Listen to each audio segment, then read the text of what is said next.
Assalamualaikum warahmatullahi wabarakatuh. Kami dari kelompok 3 akan mempresentasikan hasil kerja kelompok kami yang berjudul Sejarah Muhammadiyah atau Asal-Usul Muhammadiyah. Dengan anggota kelompok Citra Dinda Febrika Wardani, Ella Erika, Fajrina Maika Uliandari, dan Wahyu Subki. A. Latar belakang berdirinya Muhammadiyah. Muhammadiyah secara etimologis berarti pengikut Nabi Muhammad karena berasal dari kata Muhammad, kemudian mendapatkan ya nisbiyah. Sedangkan secara terminologi berarti gerakan Islam, dakwah amar ma'ruf nahi munkar, dan tajdid, bersumber pada Al-Quran dan As-Sunnah. Bulan Zulhijjah 8 Zulhijjah 1330 Hijriah atau November 18 November 1912 Masehi merupakan momentum penting lahirnya Muhammadiyah. Itulah kelahiran sebuah gerakan Islam modernis terbesar di Indonesia yang melakukan perintisan atau kepeloporan pemurnian sekaligus pembaruan Islam di negeri berpenduduk terbesar Muslim di Indonesia. Ketidakmurnian ajaran Islam yang dipahami oleh sebagian umat Islam Indonesia sebagai bentuk adaptasi tidak tuntas antara tradisi Islam dan tradisi lokal Nusantara dalam awal bermuatan paham animisme dan dinamisme. Sehingga dalam prakteknya, umat Islam di Indonesia memperlihatkan hal-hal yang bertentangan dengan prinsip-prinsip ajaran Islam, terutama yang berhubungan dengan prinsip akidah Islam yang menolak segala bentuk kemusyrikan, taklid, bid'ah, dan khurafat, sehingga pemurnian ajaran menjadi pilihan mutlak bagi umat Islam Indonesia. Selanjutnya yang B, faktor-faktor yang melatar belakangi berdirinya Muhammadiyah. 1. Faktor internal. Faktor yang berasal dari dalam diri umat Islam sendiri yang tercermin dalam dua hal, yaitu sikap beragama dan sistem pendidikan Islam.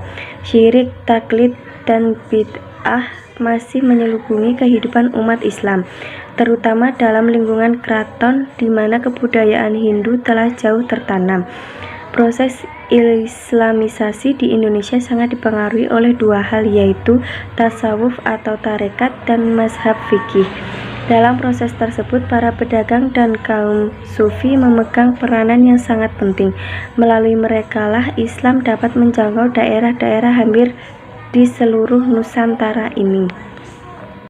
Yang kedua yaitu ada faktor eksternal, disebabkan oleh politik penjajahan kolonial Belanda. Faktor tersebut antara lain tampak dalam sistem pendidikan kolonial serta usaha ke arah westernisasi dan kristenisasi. Pendidikan kolonial melarang masuknya pelajaran agama dalam sekolah-sekolah kolonial, dan dalam artian ini orang menilai pendidikan kolonial sebagai pendidikan yang bersifat sekuler. Di samping sebagai penyebar kebudayaan barat, usaha westernisasi bertujuan menarik penduduk asli Indonesia ke dalam orbit kebudayaan barat. Selanjutnya, visi dan misi Muhammadiyah. Muhammadiyah adalah gerakan Islam yang melakukan dakwah amar ma'ruf nahi munkar dengan maksud dan tujuan menegakkan dan menjunjung tinggi agama Islam sehingga terwujud masyarakat Islam yang sebenar-benarnya. Muhammadiyah berpandangan bahwa agama Islam menyangkut seluruh aspek kehidupan, meliputi akidah, ibadah, akhlak, dan muamalat duniawiyah yang merupakan satu kesatuan yang utuh dan harus dilaksanakan dalam kehidupan perseorangan maupun kolektif. Selanjutnya, saya akan membacakan visi dan misi dari Muhammadiyah. Yang pertama ada visi Muhammadiyah, yaitu sebagai gerakan Islam yang berlandaskan Al-Quran dan As-Sunnah dengan watak tajdid yang dimilikinya senantiasa istiqomah dan aktif dalam melaksanakan dakwah Islam amar ma'ruf nahi mungkar di segala bidang, sehingga menjadi rahmatan lil alamin bagi umat, bangsa, dan dunia kemanusiaan menuju terciptanya masyarakat Islam yang sebenar-benarnya, yang diridhoi Allah Subhanahu wa Ta'ala dalam kehidupan ini. Untuk misi Muhammadiyah, yang pertama yaitu menegakkan keyakinan tauhid yang murni sesuai dengan ajaran Allah Subhanahu wa Ta'ala yang dibawa oleh Rasulullah yang disyariatkan sejak Nabi Nuh hingga Nabi Muhammad SAW. Yang kedua, memahami agama dengan menggunakan akal pikiran sesuai dengan jiwa ajaran Islam untuk menjawab dan menyelesaikan persoalan-persoalan kehidupan yang bersifat duniawi. Yang ketiga, menyebarluaskan ajaran Islam yang bersumber pada Al-Quran sebagai kitab Allah yang terakhir untuk umat manusia sebagai penjelasannya. Dan yang keempat, mewujudkan amalan-amalan Islam dalam kehidupan pribadi, keluarga, dan masyarakat. Lihat tanfidz keputusan musyawarah wilayah ke-39 Muhammadiyah Sumatera Barat tahun 2005 di kota Sawah Lunto. Selanjutnya yang D, yaitu tokoh pendiri Muhammadiyah. Kiai Haji Ahmad Dahlan lahir di Yogyakarta 1 Agustus 1868. Nama kecil Kiai Haji Ahmad Dahlan adalah Muhammad Darwis.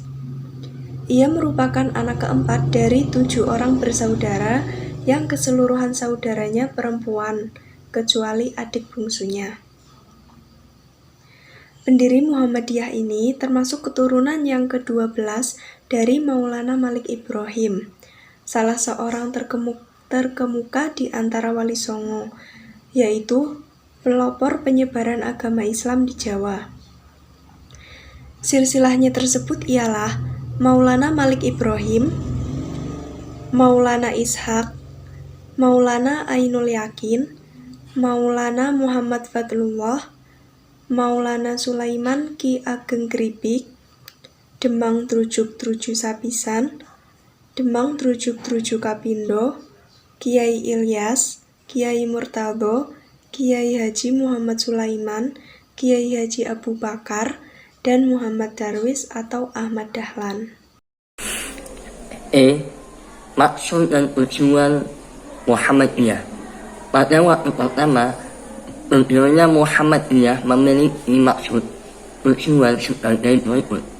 1. Menyebarkan pengajaran Nabi Muhammad SAW kepada penduduk umum putra di dalam residensi Yogyakarta. 2. Memajukan hak agama Islam kepada anggota-anggotanya.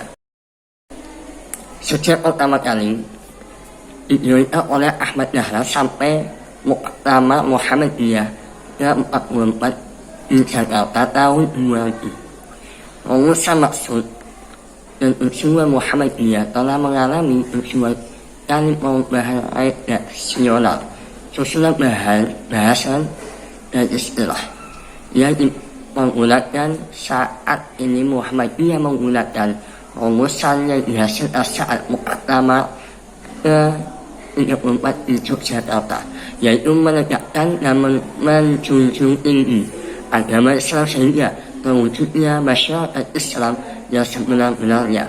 Muhammadiyah juga hadir dengan ciri-ciri yang melekat dalam aktivis pergerakan sebagai berikut. 1. Muhammadiyah sebagai gerakan Islam. 2. Muhammadiyah sebagai gerakan tersebut. 3. Muhammadiyah sebagai gerakan dakwah. Dalam dakwah amar ma'ruf nahi munkar, Muhammadiyah mengarahkan pada 2 bidang. A. Bidang perorangan orang yang telah masuk Islam. Sifat dakwahnya adalah tersebut, yaitu pemurnian ajaran agama Islam. Pemurnian itu meliputi memenuhi akidah yaitu tauhid, yaitu bersih dari tahayyul, futuhat dan syirik, serta pengamatan terhadap benda-benda serta pengamatan terhadap manusia baik yang hidup maupun yang sudah mati. Pemulihan ibadah yaitu membersihkan amal ibadah dari bid'ah dan taqlid, seperti memberikan pahala kepada orang telah mati dengan membaca-baca bacaan dan memperingatinya pada hari tertentu. Pemulihan akhlak yaitu berakhlak sesuai yang dituntut oleh Nabi Muhammad SAW. Orang yang belum masuk Islam, sifat dakwahnya adalah seruan dan ajakan disertai dengan berbagai alasan dan penjelasan yang penuh dengan kebijaksanaan sehingga akhirnya menjatuhkan pilihan Islam sebagai agama yang mampu menyelamatkan dirinya baik di dunia maupun di akhirat. Lanjutan. B. Bina masyarakat. Sifat dakwah berupa bimbingan, perbaikan dan peringatan kepada masyarakat sambil meyakinkan mereka bahwa perbaikan masyarakat akan mereka peroleh apabila mereka melaksanakan petunjuk Allah Subhanahu wa Ta'ala sebagai pedoman dalam segala segi kehidupan. Semua itu dilaksanakan semata-mata untuk kemaslahatan masyarakat itu sendiri. Terima kasih. Bagi semua teman-teman yang mau bertanya bisa ditulis di bawah komentar.